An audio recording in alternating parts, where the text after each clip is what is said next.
What do they call that marijuana addiction now? It's called the Cannabis Use Disorder. That's the DSM V is what medical doctors use to evaluate diseases. And today it's called a cannabis use disorder. And we're going to look at what is a cannabis use disorder, or what we used to call what? A marijuana addiction? Or I'm just addicted to marijuana. I'm addicted to marijuana. We used to call it just getting high.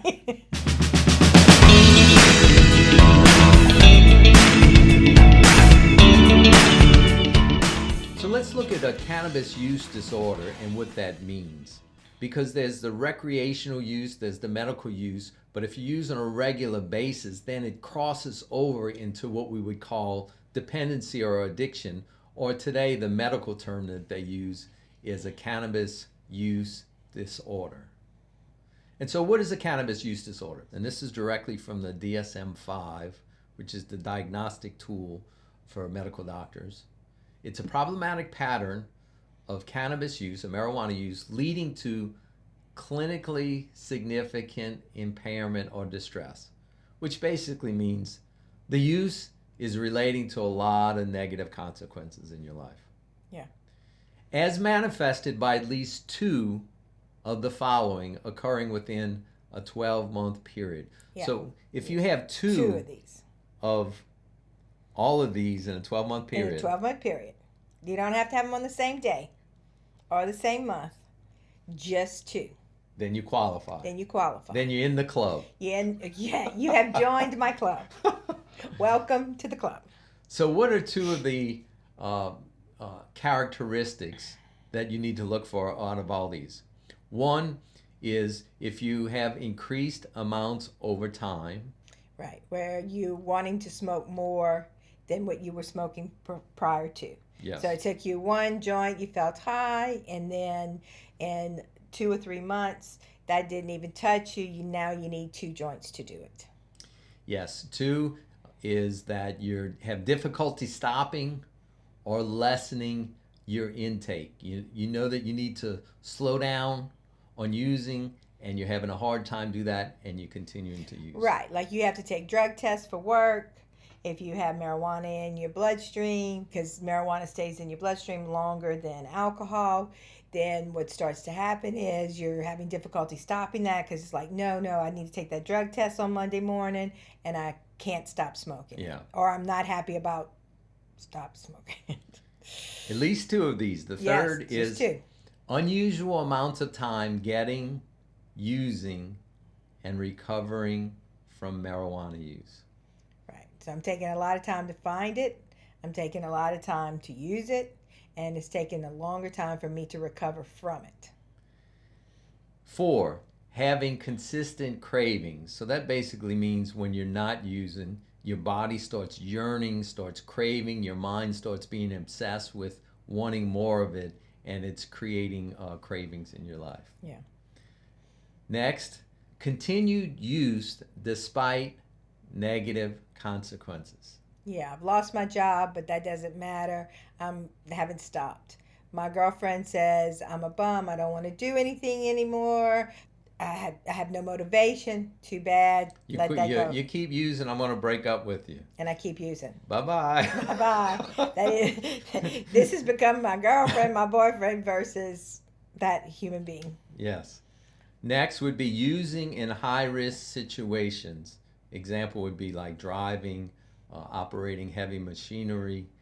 Next would be using even though you're aware of the physical and psychological issues involved. You know that your motivation is not as much, you're having a chronic cough, you're having bronchitis issues, and you're continuing to use. And I was going to say here too, what I've really noticed is having some very suspicious thoughts of people that you love, like thinking that they're against you, thinking that they want to hurt you, thinking that they're trying to steal from you. It's like, you're questioning people that love you and have been in your life for a long time. Something like that's another would go in this category. Yeah.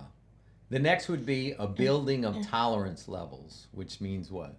Well, we need more to get to the same level of high.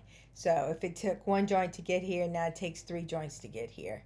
And, my tolerance level goes up, And which is very dangerous. the other criteria is if you use marijuana to stop going into withdrawal symptoms. Right. So you've built up a dependency, and then when you stop, you get real irritated, you start yearning, your dopamine levels are not kicking off right, and you start having cravings, and so you simply use to avoid having withdrawal symptoms. If you have 2 out of any of these that we mentioned, you would be considered to have what we call a cannabis use disorder, or doctors would call that, or a marijuana use disorder. And if you have that, you want to know that, because, one of the reasons why I quit using was because I truly realized that I was being controlled by that drug. Yeah. And I don't like being controlled. I don't know about you, but I do not like it. Do I? No, I don't like it. And I don't know anybody, I've never met one human being that says, oh, control me, please. So if you have 2 or more of these, you are definitely being controlled. You want to take a look at that. But, why would you want to have consequences or lose things because of a chemical? I want to invite you to these 2 really good resources of marijuana. One is a book simply called Marijuana by Kevin Hill. He's a medical doctor, and it's the unbiased truth about the world's most popular weed. And then also, if you're interested in really moving into a recovery process of coming off of marijuana, getting some support, this book here, Life with Hope, A Return to Living Through the 12 Steps and 12 Traditions of Marijuana Anonymous. An excellent book, lots of stories, fill you with hope, will give you the tools to move into a recovery process that will be life-changing for you. If you're interested in one or both of these books, we have a link for you in the description, and you can get those books today, and they'll be helpful.